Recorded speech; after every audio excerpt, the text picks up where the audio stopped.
Nos acompañan, como saben, Maricler Acosta desde México, Ignacio Walker desde Chile y Sergio Fausto desde Brasil. Y ya la voy a presentar a Maricler.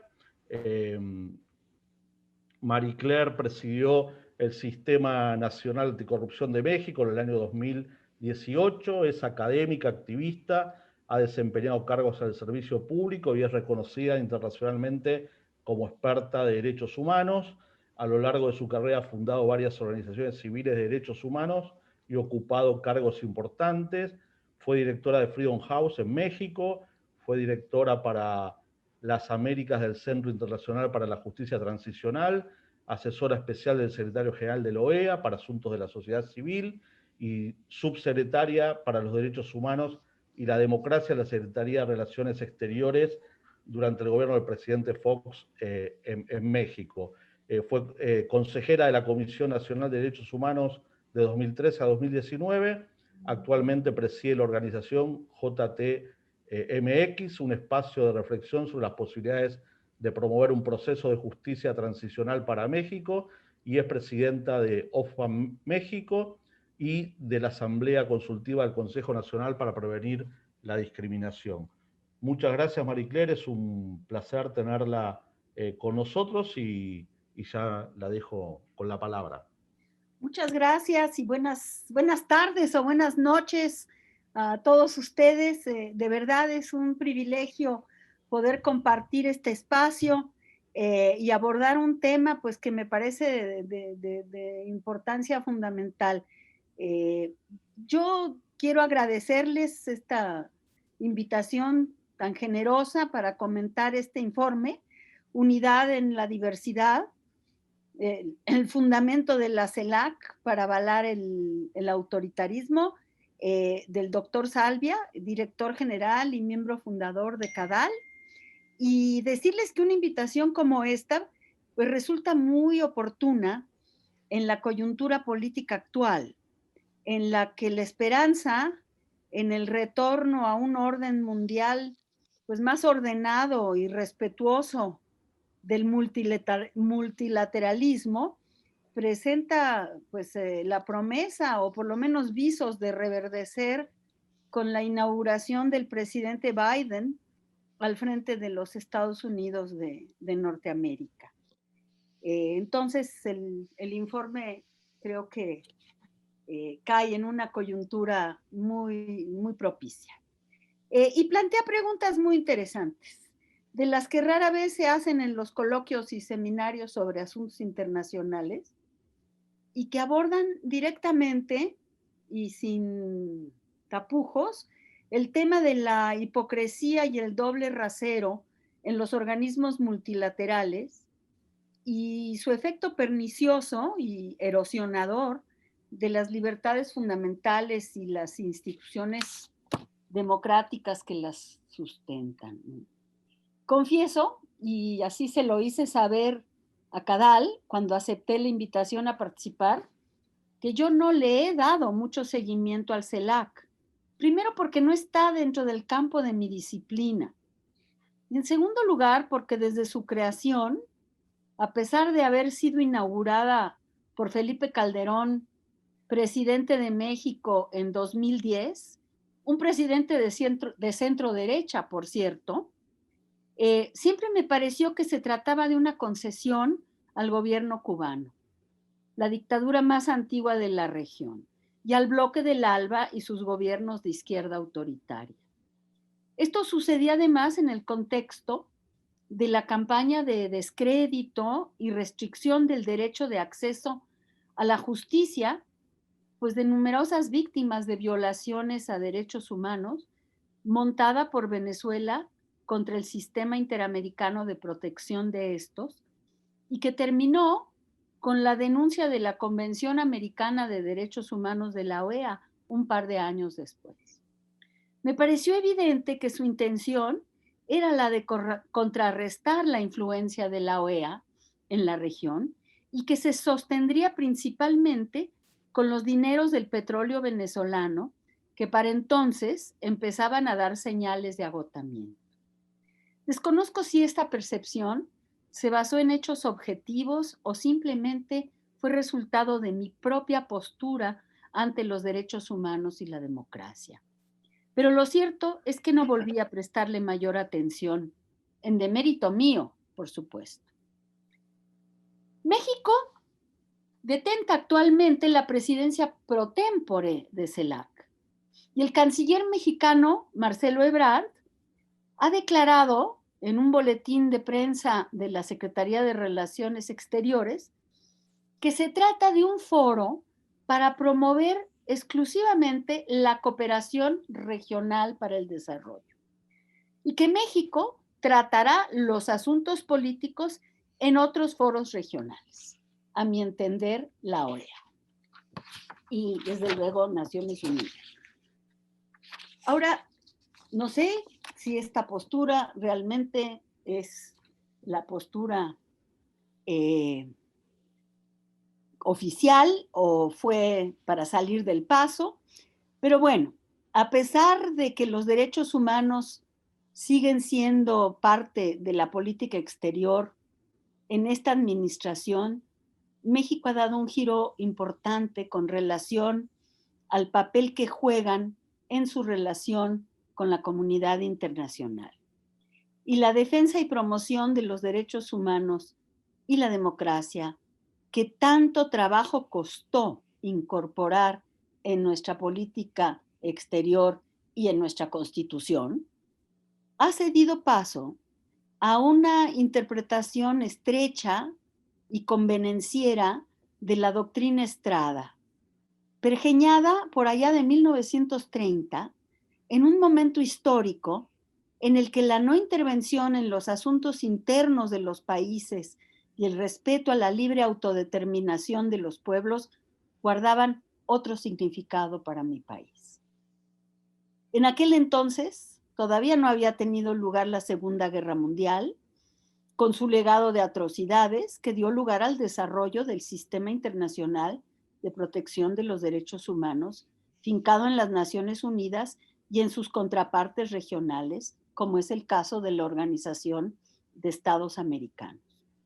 Estos sistemas se basaron en una premisa revolucionaria, que lamentablemente aún no termina de permear la conciencia universal de la humanidad. Y es que estos derechos, que son nuestra herencia común, se ejercen en contextos políticos, sociales y culturales específicos, pero son protegidos internacionalmente y no pertenecen exclusivamente a la jurisdicción interna de los estados. Los derechos humanos son entonces una rama del derecho internacional y constituyen un cuerpo de valores y estándares de carácter universal al servicio de la dignidad humana, la igualdad, la no discriminación y las libertades. Y su punto de partida es el reconocimiento de la persona humana como sujeto de derecho internacional, con derechos y obligaciones, contrariamente al derecho internacional tradicional que solo reconocía derechos y obligaciones de los estados entre sí o de estos con sus ciudadanos. Y en tanto rama del derecho internacional, los derechos humanos han desarrollado un conjunto de normas y procedimientos, un sistema o régimen internacional al servicio de la promoción y protección de estos. Actualmente, la dimensión nacional e internacional de los derechos humanos se encuentra íntimamente ligada entre sí, en un entramado muy complejo que influye decisivamente en las causas y los efectos de las violaciones a los derechos humanos, en las reacciones y sanciones a las mismas, producidas tanto por los organismos internacionales como por otros estados, y por las transformaciones del orden interno que éstas provocan y viceversa. La noción de que la protección de los derechos humanos no conoce límites en la soberanía de los estados, ya que estos han cedido voluntariamente el ejercicio de la misma en este ámbito y que la comunidad internacional tiene la obligación que los estados cumplan con este compromiso libremente asumido de garantizar y protegerlos, se ha ido integrando, pese a todo, gradualmente en la conciencia universal, sobre todo después de la Guerra Fría. Desvirtuar este régimen de derechos humanos, como lo demuestra el informe de Cadal que estamos comentando el día de hoy, es muy peligroso, toda vez que vacía de contenido este esfuerzo e intenta socavar su eficacia. De ahí la importancia de la discusión del día de hoy. Afortunadamente, los redactores de la Declaración Universal de los Derechos Humanos tenían muy claro este riesgo y por ello apostaron al poder movilizador de este documento fundacional. Hoy en día existe, pese a todo, un movimiento social global a favor de los derechos humanos, que actúa tanto dentro de los estados como en las relaciones entre ellos y que está conformado por tres actores fundamentales, que son los mismos estados, las organizaciones intergubernamentales y las no gubernamentales. Y este movimiento tiene obviamente sus oscilaciones históricas y actualmente está a la baja por un sinnúmero de razones que no hay tiempo de enumerar, pero entre las que destaca una dinámica económica y social global que ha profundizado las diferencias y promovido la desinformación y la exclusión de vastos sectores de la población del disfrute, sobre todo, de sus derechos económicos y sociales básicos. Todo esto me lleva a recordar las célebres palabras del juez Thomas Burgenthal, uno de los más distinguidos arquitectos del Sistema Internacional de Protección de los Derechos Humanos, en ocasión del 50 aniversario de la proclamación de la Declaración Universal, hace ya un par de décadas, cuando advirtió que pese a los grandes avances en el desarrollo de la maquinaria para la defensa y promoción de los derechos humanos, ahora vendría la parte más difícil y ardua: desarticular las estructuras mentales, culturales y de poder profundamente enraizadas en la sociedad que impiden su respeto, su promoción, su garantía y su disfrute. Y es justamente aquí donde yo me quiero detener en mi comentario al informe de Cadal. Y para ello echaré mano de mi propia experiencia como defensora y promotora de derechos humanos en los diferentes ámbitos en donde me ha tocado actuar, pero fundamentalmente en los espacios intergubernamentales de las Naciones Unidas y la Organización de Estados Americanos. Comenzaré por afirmar que en mi experiencia todavía no conozco un órgano o mecanismo de protección y defensa de los derechos humanos con la fortaleza y capacidades suficientes para resistir los embates del poder político ejercido por los estados en su seno, ya sea por el predominio en la utilización del uso de la fuerza, por ejemplo, para combatir el terrorismo después del ataque a las Torres Gemelas, la selectividad de los diferentes estados en la suscripción y ratificación de tratados, caso de Estados Unidos y Canadá en el ámbito de la OEA, que no han todavía suscrito la Convención Americana de Derechos Humanos, la presión política y el amedrentamiento, tanto en el ámbito doméstico de los estados como en el intergubernamental, caso de Cuba en la ONU, que cuando se discutía, por lo menos en mi época, la resolución sobre la violación de derechos humanos en esa isla, movilizaba absolutamente a todas sus constituencies en los países clave de América Latina y de África para justamente generar un clima pues prácticamente de amedrentamiento y hostigamiento al interior de los estados y desde luego en el seno de la entonces Comisión de Derechos Humanos de la ONU, pero también pues otras conductas como las componendas y el intercambio de votos en los organismos multilaterales, que son prácticas realmente muy nocivas y que neutralizan muchos esfuerzos, los procesos de selección del personal que conforman los mecanismos y órganos de protección de los derechos humanos. El año pasado tuve el privilegio de participar en un panel que evaluó las candidaturas de los diferentes estados a la Comisión Interamericana de Derechos Humanos, y créanme, que lo último que pesó en varias de esas candidaturas y algunas que ganaron fueron justamente los méritos y la imparcialidad de los candidatos, ¿no?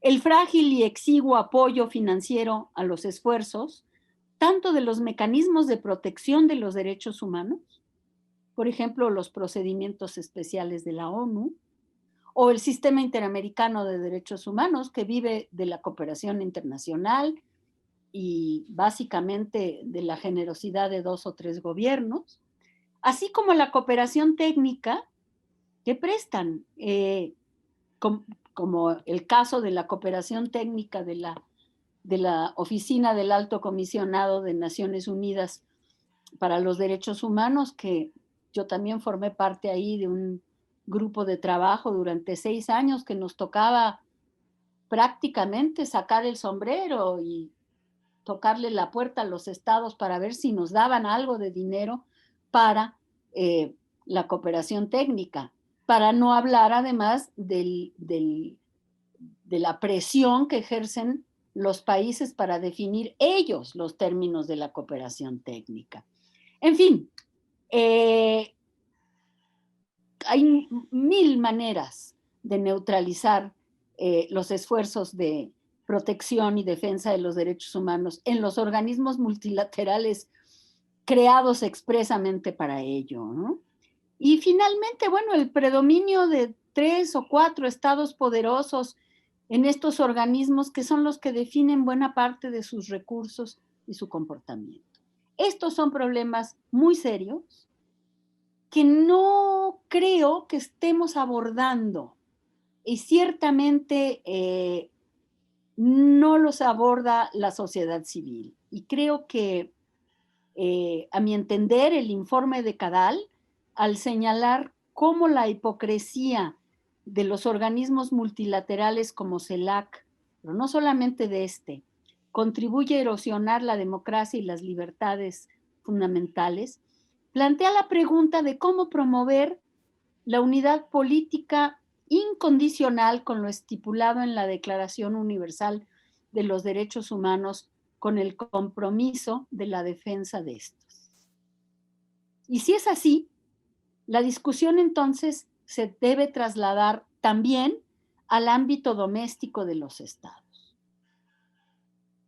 que son a los estados parte de estos organismos. Pues finalmente los organismos multilaterales se comportan y llegan hasta donde el conjunto de sus estados miembros lo desean. Y ahí, a mi juicio, el actor definitorio es la sociedad civil y su capacidad de interactuar provechosamente en este ecosistema, y especialmente con los organismos fundacionales como la ONU y la OEA. Es decir, hay que fortalecerlos y hay que fortalecer sus mecanismos. Ello llama a taladrar conciencias, a reforzar valores, a actuar políticamente y dar la pelea para ampliar el espacio cívico y democrático dentro de cada uno de nuestros países. Influir también en su comportamiento en el ámbito multilateral, con todo lo que ello implica, para poder de esa manera movilizar a aquellos actores nacionales y de la comunidad internacional con los que se puede contar.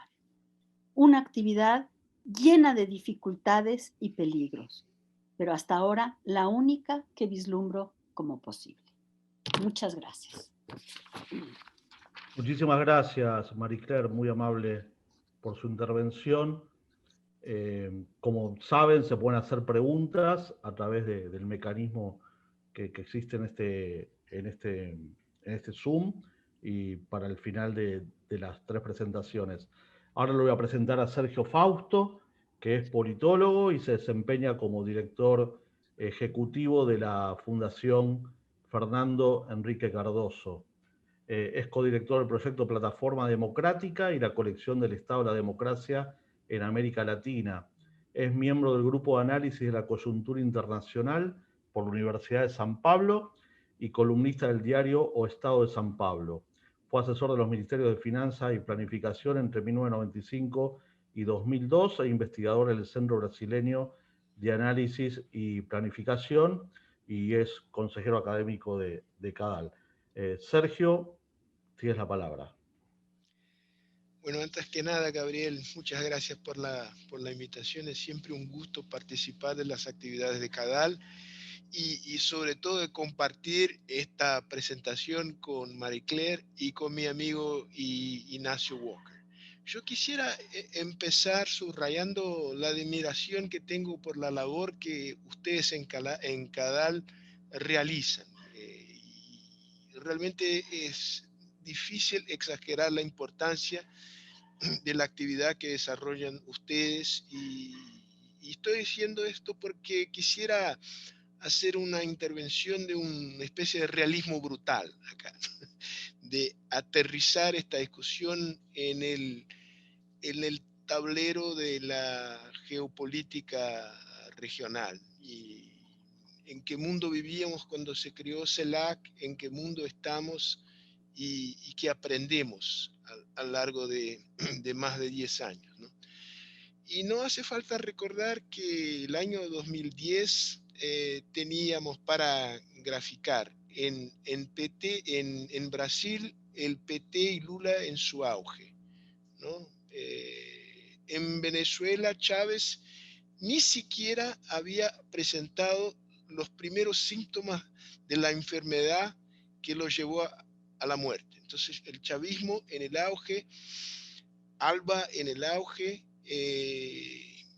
Brasil emergiendo como una potencia que estaba ultrapasando el umbral entre el en desarrollo y el mundo desarrollado, ¿no? Es curioso, yo me acordaba de esto, de la declaración que hizo el canciller de entonces brasileño, Celso Amorim, amigo de Nacho Walker, cuando se creó CELAC.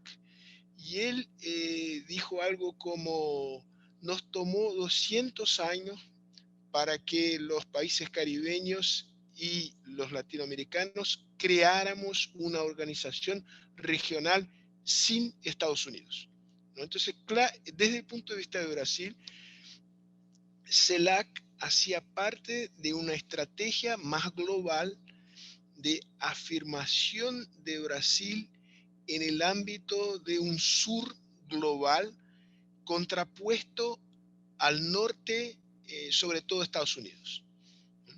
Y tampoco hace falta recordar que en aquel entonces el BRICS se había ganado un poco más de musculatura.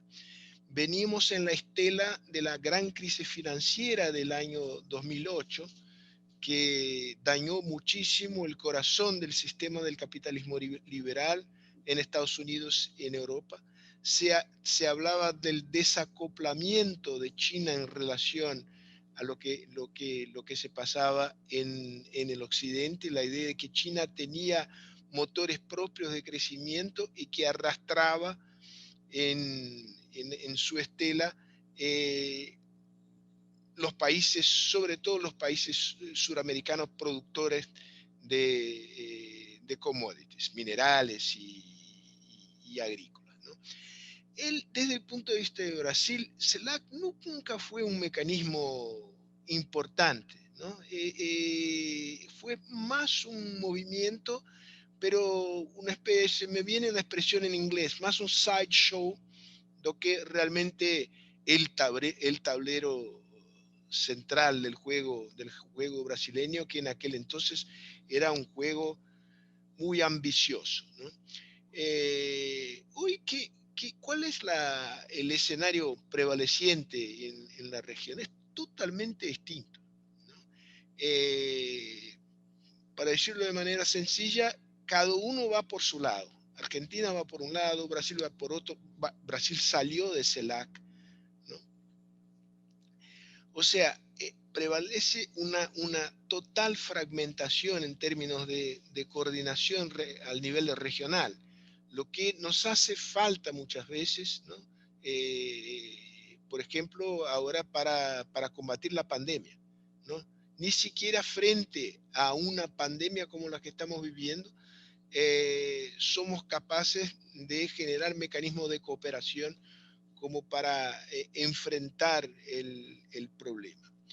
Así que CELAC, uno podía decir que la verdad es que sirvió para mucho poco y sirve para mucho poco.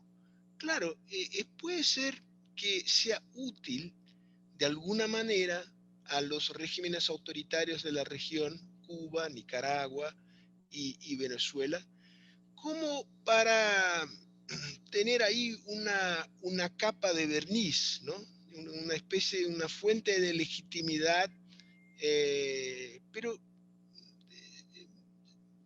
sinceramente no me parece que sea el mecanismo fundamental. El mecanismo fundamental, y sobre esto quisiera llamar la atención, es que en la región hoy los regímenes autoritarios cuentan en su favor con una crisis de la legitimidad de la democracia representativa en otros países de la región, que todavía son democracias, ¿no? Más que eso, cuentan con el apoyo de fuerzas externas y China, pero sobre todo Rusia, que les dan posibilidades financieras, económicas, como para aguantar. Y Irán también, ¿no? Tiene su participación en el caso de Venezuela.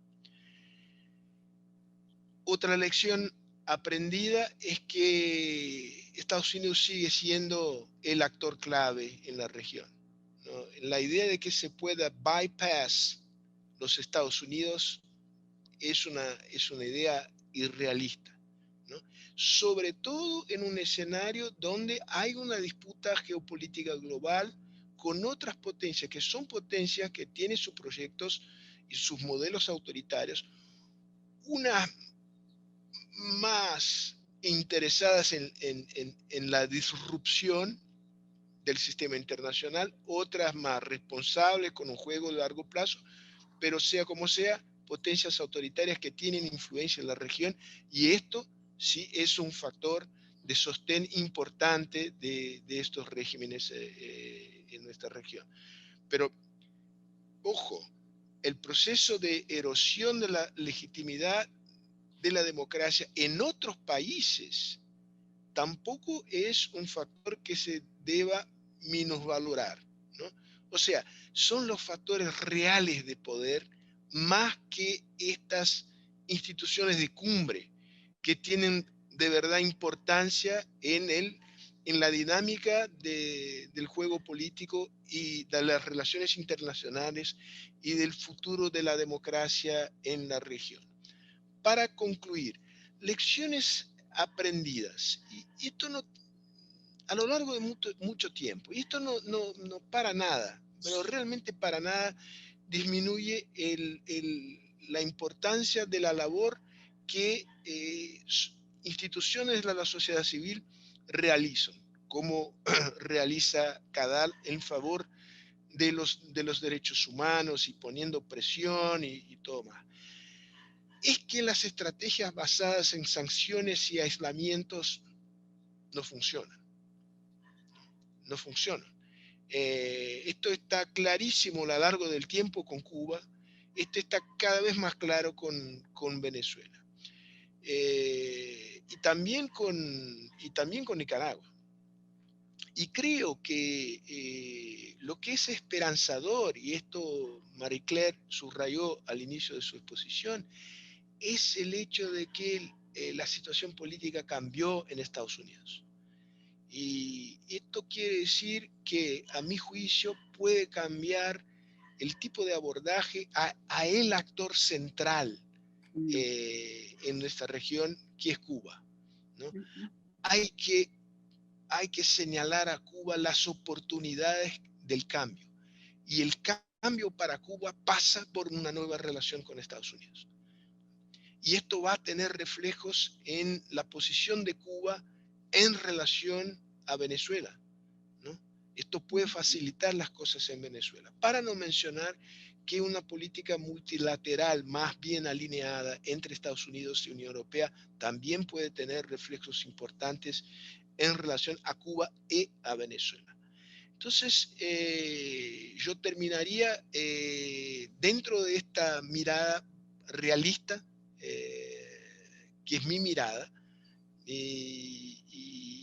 pero con este comentario esperanzador que las cosas tienen ahí la probabilidad, la posibilidad de un cambio de largo plazo. Pero esto pasa también por una interlocución con actores extrarregionales, especialmente con Cuba, perdón, con China y con Estados Unidos. Y para esto Estados Unidos es absolutamente clave. Y me quedo por acá y encantado de discutir las cosas y responder las preguntas que surgen. Muchísimas gracias, Sergio, por tu intervención.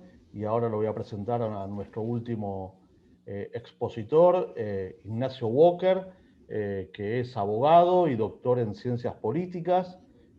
Fue senador de Chile desde 2010 a 2018 y anteriormente diputado en Chile también entre 1994 y 2002.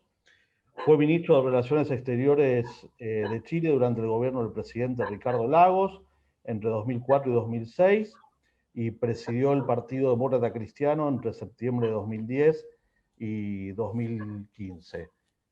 Ignacio, adelante. Bueno, muchas gracias, Gabriel.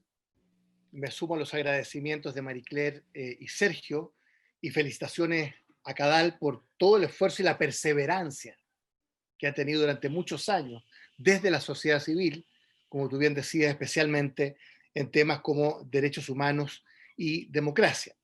Bueno, afortunadamente, quiero partir por ahí, yo suscribo todo lo que han dicho Marie Claire y Sergio, entero. ¿Ah? Me interpretan completamente.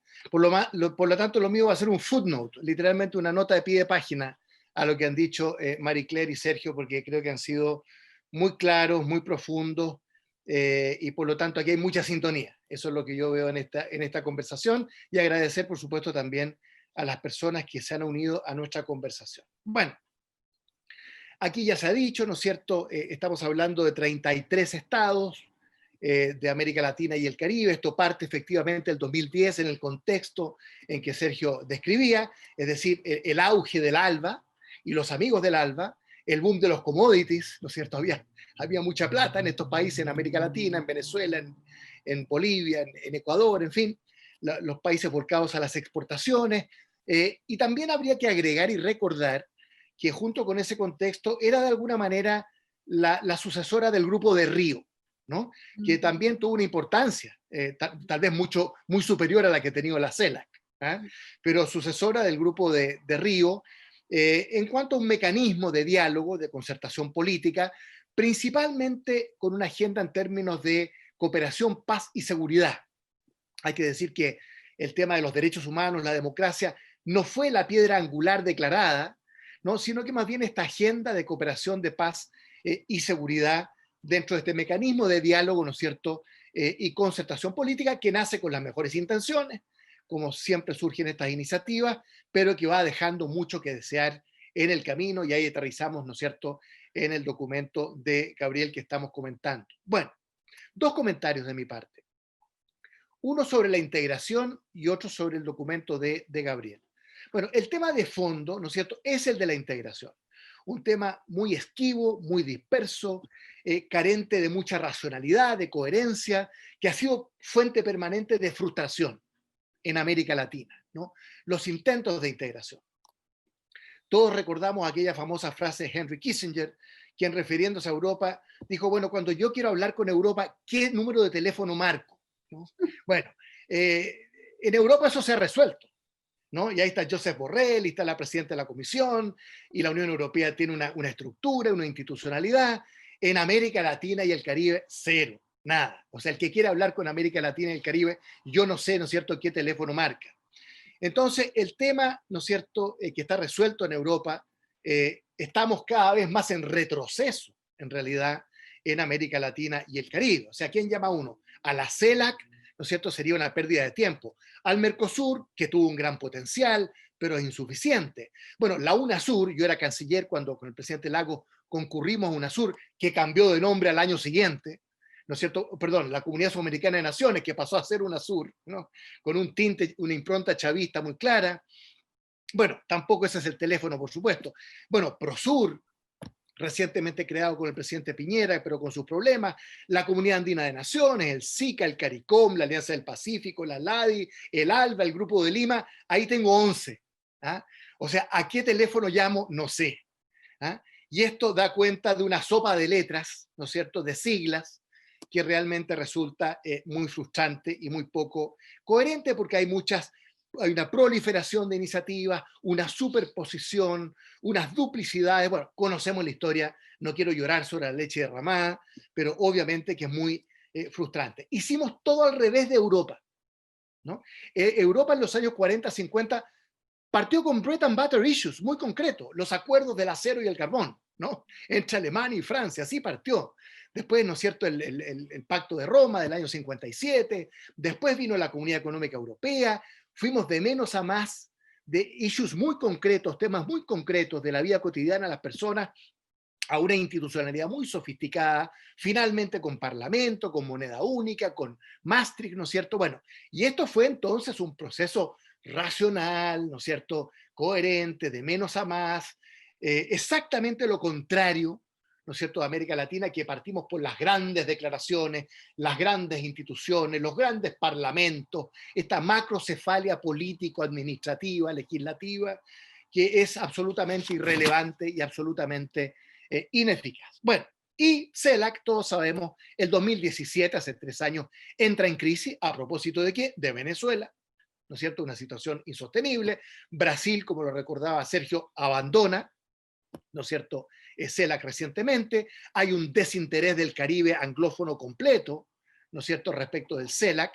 Bueno, y Chile, claro, a partir de ciertos principios, multilateralismo, integración regional, pero con un largo pero, ¿no es cierto?, en el tipo de adhesión o compromiso con el CELAC, claro, y esto sobrevive, como decía Marie Claire, porque México hoy día tiene la presidencia pro tempore, ¿no?, y lo mantiene a flote de alguna manera, pero todo muy artificial, ¿no?, y con pies de barro. Esa es la realidad.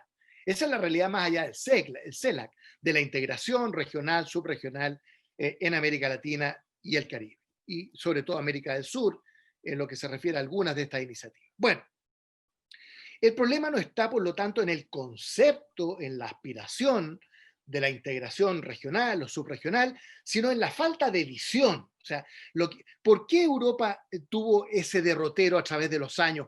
Porque hubo unas ideas de Gasperi, un Konrad Adenauer, un Robert Schuman, ¿no es cierto?, que en Alemania, en Italia, en Francia tuvieron la visión, ¿no?, la gran visión de esta Europa devastada por 2 guerras, ¿no es cierto?, que planteó una visión más que un sueño, muy, muy coherente hacia el futuro. Entonces hubo una visión, hubo un diseño, hubo una arquitectura, hubo una ingeniería de detalle al final, ¿no es cierto?, pero con un orden lógico que permite que la Unión Europea hoy día sea el proceso de integración más exitoso de la historia de la humanidad, ¿no? Y tal vez el más frustrante es lo de América Latina, donde estamos nosotros, en el lado exactamente opuesto. Bueno, ahora bien, aterrizando con el tema de Gabriel y muy brevemente, ¿es la CELAC un organismo regional creado para avalar el autoritarismo? No, yo diría que no, que eso puede ser una exageración. Ya se ha dicho, había otro contexto, ¿no es cierto?, el año 2010. Bueno, ¿es el fundamento, se pregunta Gabriel, de CELAC para avalar el autoritarismo? Yo no sería tan crítico. Tampoco es el tema de la unidad en la diversidad el problema. Ese es un buen concepto, ¿no? Cualquier proceso de integración, ¿no es cierto?, debe suponer construir unidades de la diversidad. Por lo tanto, tampoco está ahí el problema. Ahora, efectivamente, las cláusulas democráticas, lo sabemos, permanecen como letra muerta, ¿no es cierto?, incluidos varios de nuestros países, no solo el CELAC, ¿no? Bueno, entonces, ¿qué es lo que tenemos de sólido? como decía Marie Claire muy bien. Lo que tenemos de sólido es la Carta de la OEA del año 48, que es una gran carta, ¿no? Y que es muy coherente y muy coexiste con la Declaración Universal de Derechos Humanos del mismo año 48. Tenemos la Carta Democrática Interamericana del 11 de septiembre del 2001, el mismo día, ¿no es cierto?, del ataque en las Torres Gemelas, en Lima, ¿no es cierto? Una carta muy sólida, muy interesante, muy sofisticada. ¿Eh? O sea, tenemos algunas iniciativas interesantes. Yo destaco la OEA, a pesar de todos sus problemas, destaco la Carta Democrática Interamericana. Ahí hay un terreno sólido. Bueno, y otros, por supuesto, muy dudosos, la mayoría muy dudosos, ¿no? Como hemos dicho, y creo que estamos todos de acuerdo. Ahora, aquí hay que distinguir entre distintos niveles y órdenes de cosas. Por ejemplo, el sistema de Naciones Unidas sigue siendo muy necesario y muy fundamental. Y el multilateralismo. Por eso todos estamos celebrando. Yo hasta lloré ayer, ¿no? Con Joe Biden cuando asume. Yo derramé mis lágrimas, tengo que confesarlo. Porque su discurso, que fue una conversación más que un discurso. Bueno, aparte del show business, ¿no es cierto?, de Estados Unidos, que es tan notable. La despedida a Donald Trump, realmente una epopeya, una maravilla para la humanidad, para nuestra región. Entonces, bueno, hay que distinguir entre lo que es el sistema de Naciones Unidas, que es un pilar fundamental de la comunidad internacional, ¿no es cierto? La OEA, que a pesar de todo permanece a través de las décadas. Bueno, y ahí cabemos todos, ¿no? Ahí tiene que haber espacios para todos, más allá de las políticas, ideologías, ¿no es cierto?, elecciones, gobierno, oposición, el gran sistema de Naciones Unidas, de la OEA, ahí cabemos todos, ¿no? ¿En temas de qué? En temas de paz, seguridad y desarrollo, fundamentalmente, ¿no? De paz, de seguridad y de desarrollo.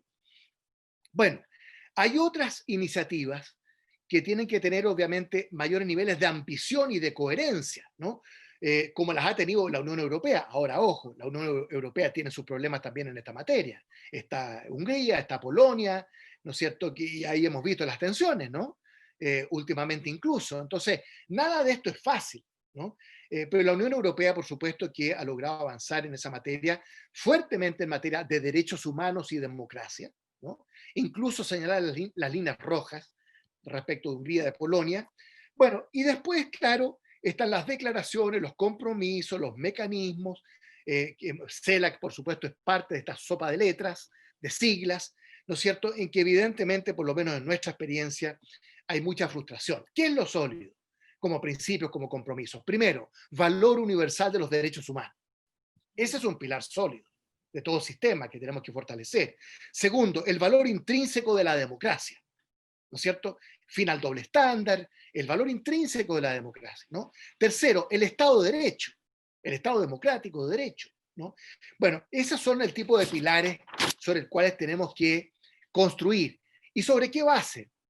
Bueno, lo que Antonio Skármeta, un gran novelista, escritor chileno, llama una ardiente paciencia, ¿no? La frase la toma, el concepto lo toma de Pablo Neruda en realidad. Una ardiente paciencia, Gabriel.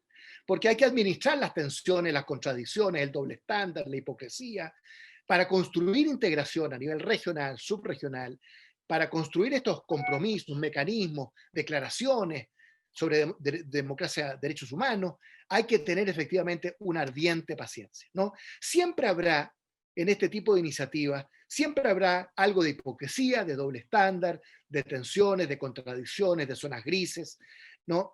Sobre todo, ¿no es cierto?, yo creo que hay que tener un cierto nivel de pragmatismo, ¿no?, en la construcción de instituciones para velar por la gobernabilidad a nivel internacional, ¿no? Y la gobernabilidad significa crear reglas del juego, ¿no? Crear instituciones. Y eso supone pragmatismo, supone realismo, el gran realismo de que ha hablado Sergio Fausto, ¿no? Y esto lo junto con la ardiente paciencia. Nadie dijo que esto iba a ser fácil, ¿no? Bueno, entonces, tampoco se trata de crear un club de amigos o de países afines. Yo siempre admiré mucho la iniciativa de Madeleine Albright, ¿no es cierto?, de la comunidad de democracias. A mí me tocó participar como canciller en un par de ellas. Gran iniciativa, ¿no? Pero esos no son organismos de integración, ¿no? Regional o subregional, son más bien temáticos. Muy bien, muy importante, con mucha sociedad civil. Bueno, pero esto no responde a un esquema de integración. Entonces, el problema, Gabriel, con esto termino, no está en la unidad en la diversidad. Ese es un buen concepto, ¿no? Que hay que perfeccionar, que hay que pulir, ¿no? Sí, sino en creer que en la diversidad cabe todo, ¿no? Y no cabe todo. O sea, cuando uno se compromete con una cláusula democrática, en el CELAC o en Mercosur o la Carta Democrática, bueno, uno tiene derecho y el deber de exigir una cierta coherencia, ¿no?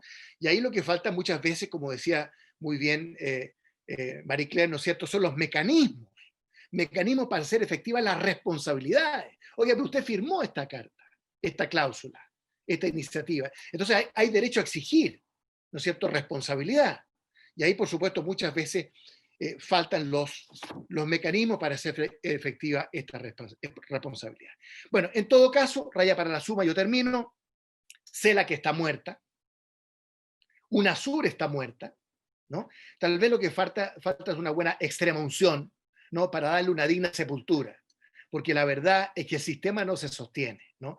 Y en ese sentido yo comparto y me hago eco de muchas de las críticas, no todas, pero muchas de las críticas que hace Gabriel Salvia en su muy interesante documento y que nos ha permitido además tener esta interesante conversación. Muy bien. Muchísimas gracias, Ignacio, por tu aporte, por tu comentario. Ahora vamos a dar lugar a las preguntas de los participantes. Esperen que me ubique con todo esto. Hay como 10 preguntas. La primera, de Sofía, es si consideran que a partir del ascenso de Biden, los estados más autoritarios de la región dedicarán más esfuerzos en convertir a la CELAC en un organismo regional con más peso. No sé quién quiere responder. ¿Vemos varias preguntas mejor, Gabriel, o no? Bueno, como ustedes quieran. Para después ir... Perfecto. Ahora pregunta Camila Costa, que soy cubana y por experiencia acá sabemos que mientras la comunidad internacional cede o negocia con el régimen cubano, más la dictadura se beneficia y no el pueblo. Bueno, dice que eso pasó con las relaciones entre Estados Unidos y Cuba con Obama. Luego Trump aplicó presiones y sanciones que le afectaron a la dictadura y no al pueblo. Y la sociedad civil creó ideas alternativas. ¿Por qué creen ustedes que la presión no funciona en cuanto a Cuba o regímenes totalitarios de la región? A ver, busco otra más.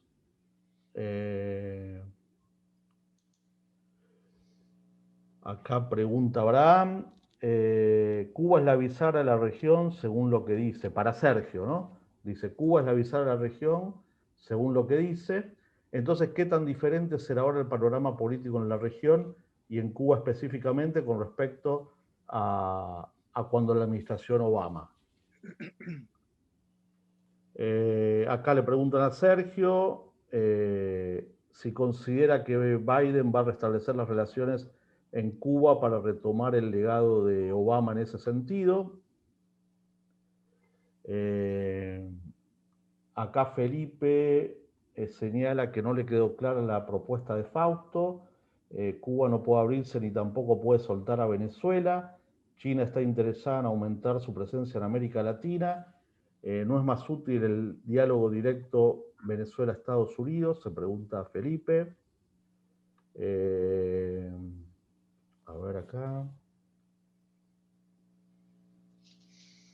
Acá Lucía pregunta si se podrá decir que Estados Unidos y las potencias occidentales se están quedando atrás en responder al sharp power que implementan los autoritarismos a través de ONGs y think tanks en América Latina.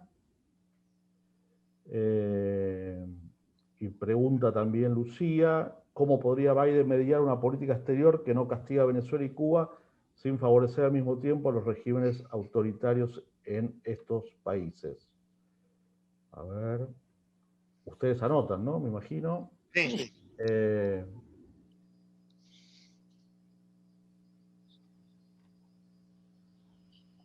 Acá Eugenio pregunta, ¿consideran que los gobiernos populistas con sesgos autoritarios de Sudamérica revertirán voluntariamente, lo pone entre comillas, esos sesgos para dar lugar al respeto a los derechos humanos y por ende abrir el paso a democracias realmente respetuosas de los derechos humanos y el Estado de Derecho? Si no lo hacen, ¿cómo creen que habría que hacer para lograr esos cambios? Acá dice Alba, desde Argentina, ¿cómo se puede acordar con Cuba si sigue tal cual como con Castro, tal cual Renata Sanata en su último libro y con la Venezuela de Maduro? Bueno, estas son todas las que tengo hasta ahora. Muy bien. No sé si quieren en el mismo orden que respondieron. El mismo Sí, orden. creo que sería bueno. Ahí está. Bueno, a ver, yo creo, bueno, primero, si los países autoritarios de la región tratarán de fortalecer a la CELAC, yo creo que no tienen con qué. Este, sostener un organismo multilateral requiere mucho esfuerzo, mucho dinero. Y no creo que ninguno de estos países, digo, Venezuela está prácticamente en el colapso. Nicaragua, pues en fin, tampoco tiene tanta potencia. Y Cuba, pues, en fin, tampoco. Entonces, ¿cómo es que se sostendrían? No sé el papel que vaya a jugar México o vaya a querer jugar México. Pero México está pasando ahorita por una crisis enorme.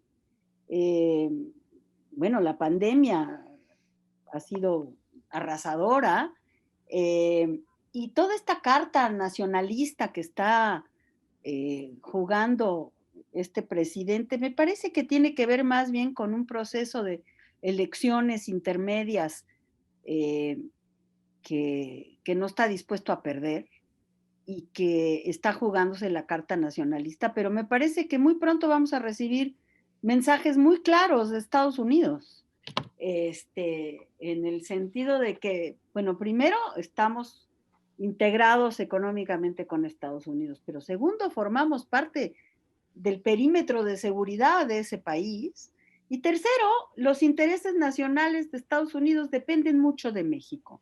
Entonces, yo creo que muy pronto México va a empezar a recorrerse de alguna manera en su relación con Estados Unidos, y espero tener una postura más de cooperación y más razonable. Pero, en fin, entonces yo dejaría fuera a México de toda esta ecuación, y no sé si estos países autoritarios tengan a alguien más que los apoye en la región, por lo menos, no sé, en Sudamérica. ¿Quién podría estar interesado en fortalecer a la CELAC, ¿no? Y fortalecerlos a ellos?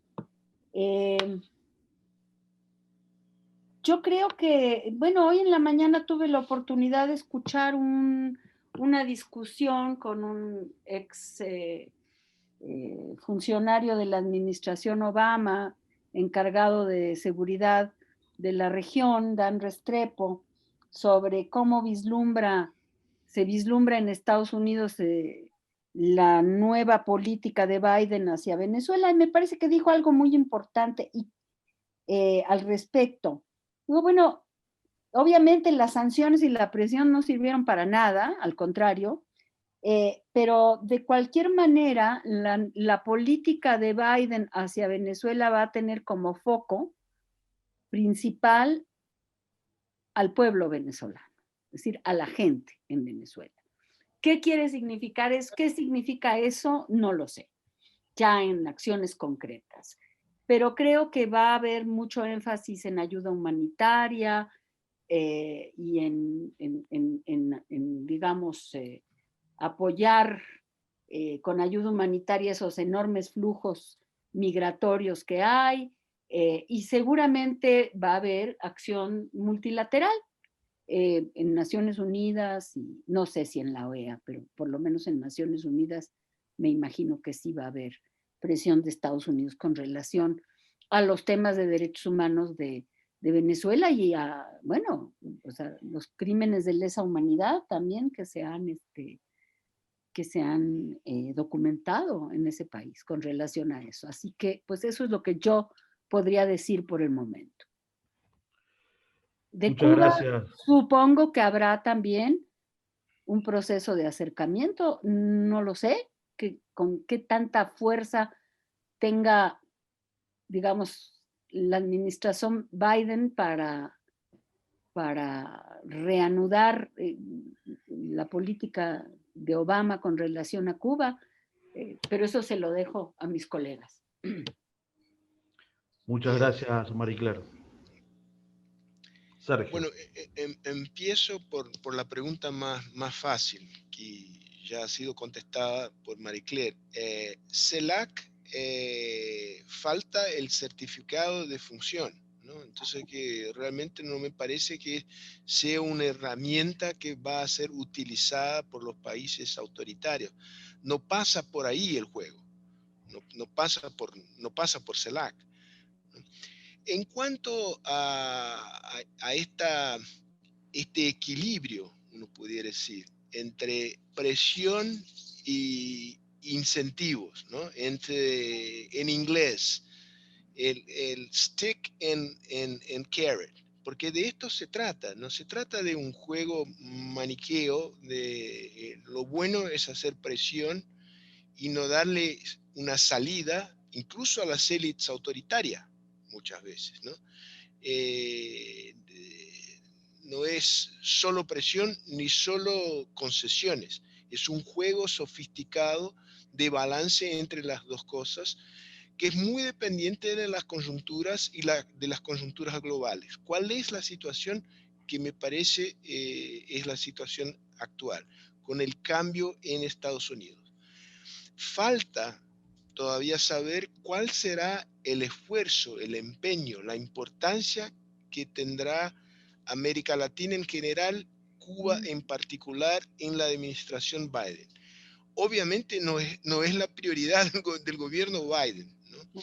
Y Cuba involucra toda una dinámica, una microdinámica política, sobre todo en el Congreso americano, y ahí es un cálculo que yo no alcanzo, como para decir, bueno, va a tener esta importancia o una importancia mucho más baja.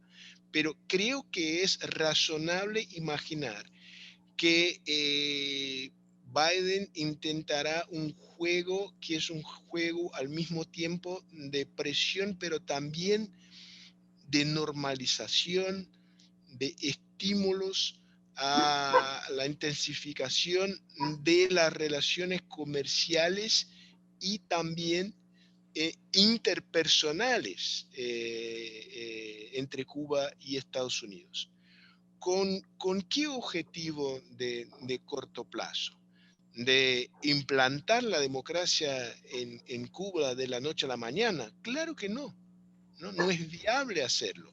Y ahí me parece que es muy feliz la expresión que ha utilizado Ignacio Walker de la paciencia ardiente. El objetivo número uno no hay que ser establecer full democracy en Cuba de la noche a la mañana. Hay que bajar y eliminar las violaciones a los derechos humanos, los encarcelamientos y relajar el control del régimen sobre la oposición y poco a poco ir creando un ambiente de mayor pluralismo, como para preparar Cuba para a futuro poder hacer una transición de más largo plazo, que tendrá que lidiar con el problema de las Fuerzas Armadas cubanas, de la élite cubana que tiene sus raigambres en el régimen autoritario.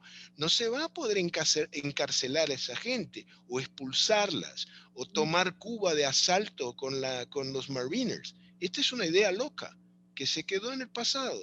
Entonces, la idea que hay que poner presión, bueno, esta idea es la idea que al fin y al cabo tú tienes el poder como para imponer una solución política a los regímenes autoritarios acá, sea por un sofocamiento total de las élites políticas locales o por la ocupación militar, ¿no? No es realista y creo que ni siquiera sería bueno hacerlo. Y uno al hacerlo moviliza el sentimiento nacional y el sentimiento nacionalista que sigue presente en Cuba. Entonces, me parece que es una ilusión y una ilusión peligrosa y que no ha producido buenos resultados a lo largo de muchos años. Esto no quiere decir que no hay que poner presión, condiciones, pero también estímulos. Stick and carrot, de esto se trata. Hay que involucrar también a China y a Rusia en la solución. Y decirles, ustedes están haciendo inversión, sobre todo China no hace más inversión. China tiene sobre todo créditos a recibir de Venezuela, ¿no? Pero Rusia no, Rusia sigue haciendo inversión en el sector petrolero, ¿no? Es como decirles, bueno, ustedes pueden, el retorno de esta inversión podemos, a futuro, puede estar garantizado en un nuevo marco en la región, pero esto no puede ser un mecanismo como para financiar el sostén de este gobierno. Ustedes cooptarlos para una solución que sea una solución de hacer con que Venezuela vuelva a ser un Estado viable, porque no es un Estado viable. Yo diría que el primer desafío en Venezuela no es restablecer la democracia, es restablecer un mínimo de Estado funcional. Y esto puede ser, en esto se puede tener embarcada a China y a Venezuela y a Rusia también, teniendo evidentemente como objetivo el retorno a la democracia. Pero hay todo un juego estratégico que no va a ser de la noche a la mañana. Hay que encontrar también una salida a la gente del régimen autoritario, ¿no? en Venezuela, ¿no? Esto no quiere decir una amnistía para todos, perdón para todos, pero una solución pacífica. En algún momento uno tiene que decir, bueno, estos van a ser juzgados y estos no, ¿no? Para quebrar la jerarquía en las Fuerzas Armadas, uno tiene que garantizar, aparte de los rangos, que estos rangos estarán. ¿Es fácil hacerlo? No es fácil hacerlo. ¿Hay alternativa mejor? Yo no creo, ¿no? Yo no creo que puede no ser high moral ground, pero me parece que es un juego estratégico que tiene probabilidad mayor, más grande de obtener éxito. Bueno, Sergio, muchísimas gracias. Adelante, Ignacio. Bueno, muchas gracias por las preguntas. Ya vamos en 12, pero tomamos notas de algunas que tienen un foco común, yo diría, las preguntas. Digámoslo derechamente, ¿no? El tema Estados Unidos, Cuba, Venezuela, ¿no? Muchas de las preguntas van en esa dirección, porque además Cadal tenía un compromiso muy grande en esta materia, en materia de derechos humanos, de democracia, de Venezuela, de Cuba. Entonces, el foco de las preguntas van en relación a Estados Unidos, Cuba, Venezuela. Yo, ¿qué podría decir complementando lo que han dicho Marie Claire y Sergio? Primero, las prioridades de Joe Biden en materia de política exterior van por otro lado, digámoslo derechamente. La prioridad absoluta es China, ¿no? Y China, Estados Unidos, es la política internacional y cómo se lleva a cabo esa relación y las políticas de alianza. Ahí va a estar concentrada buena parte de la política exterior de Biden. En segundo lugar, el multilateralismo, ¿no? Restablecer un multilateralismo deteriorado, el tejido de las alianzas de Estados Unidos en el mundo, ¿no? Que fue pero muy, muy golpeado por el gobierno de Trump. Bueno, y eso es el Acuerdo de París en materia de medio ambiente, volver a la Organización Mundial de la Salud, reconstruir la alianza transatlántica con Europa, ¿no es cierto?, que llegó a unos niveles de ignominia bajo la administración de Trump. Bueno, y toda la política Europa, Canadá, Japón, Corea del Sur, Nueva Zelanda, Australia, ¿no es cierto?, todas estas geometrías variables, pero reconstruir política de alianza, reconstruir el multilateralismo, que fue una víctima de la administración de Trump. Bueno, siempre el Medio Oriente, siempre el Medio Oriente. La prioridad ya no va a ser Israel, donde hay que reconocer que en la administración Trump hubo algunas cosas, no me refiero a la embajada en Jerusalén, pero sí el restablecimiento de relaciones de algunos países. El tema va a ser Irán, ¿no? Más que Israel. Y el tema de Irán también va a consumir muchas. Entonces, primera reacción mía, mira, las prioridades de la política exterior de Estados Unidos y Joe Biden van por otro lado. ¿Cuál va a ser la política de América Latina? En realidad no sabemos. Hay muchas declaraciones, los statements, muy interesantes, por supuesto, declaraciones de principio, que el nuevo trato, todo eso está muy bien, pero no sabemos realmente por dónde se va a bajar esta política en relación a América Latina. Ahora, hay que retomar la política de Obama frente a Cuba, creo yo. Yo sé que este tema es complicado, pero ¿cuál fue el fundamento de Obama para hacer un giro brutal en la política exterior respecto de Cuba? Que 70 años de política de aislamiento habían sido un fracaso. Ese fue el diagnóstico de Obama, un diagnóstico certero, porque digámoslo derechamente, para Estados Unidos, Cuba y Venezuela es un tema de política interna, no política externa. ¿No es cierto? Las comunidades cubanas y venezolanas en Estados Unidos, y uno lo entiende, ¿no? Desde el punto de vista de los afectos, la parte emotiva, pero nunca ha sido realmente un tema de política exterior. Obama tomó la decisión de transformar a Cuba en un tema de política exterior y no solo de política interna. ¿Y qué es lo que necesitaba Obama? Más tiempo, ¿no? Y espero entonces que Joe Biden retome esa política de Obama, porque ¿qué ganó Cuba o Venezuela con Trump? Nada, absolutamente nada, ¿no? Entonces yo espero que ahí también haya un cambio, que se retome esa política. Entonces, claro, varias preguntas plantean el tema de la presión, del castigo, de los garrotes y no solo las zanahorias, como decía Sergio. Esto requiere mucho tiempo de diplomacia. Por ejemplo, en Venezuela, yo he seguido el tema de Venezuela, estuve en Caracas el año pasado, todos tenemos tantos amigos ahí, ¿no? La verdad es que en el caso de Venezuela, yo siempre he sostenido que el tema de Cuba es clave, ¿no? Entonces la pregunta de quiénes pueden actuar con Cuba y sobre Cuba para construir alguna salida al tema de Venezuela, bueno, está Europa, pero es Estados Unidos, ¿no? Cuba hoy día tiene un manejo sobre Venezuela completo, desde el punto de vista político, la seguridad, y muy eficaz, hay que decirlo, desgraciadamente, ¿no? Entonces, también la posibilidad de una cierta carambola a través de Cuba sobre Venezuela. Bueno, entonces yo creo que too early to say, wait and see, esto está recién empezando, no sabemos muy bien cuál va a ser la política respecto a América Latina, pero yo entiendo las preguntas sobre Estados Unidos, Cuba, Venezuela, porque hay mucha frustración, hay muchas heridas, hay una columna del déficit respecto del haber muy grande y nos compromete a todos, ¿no?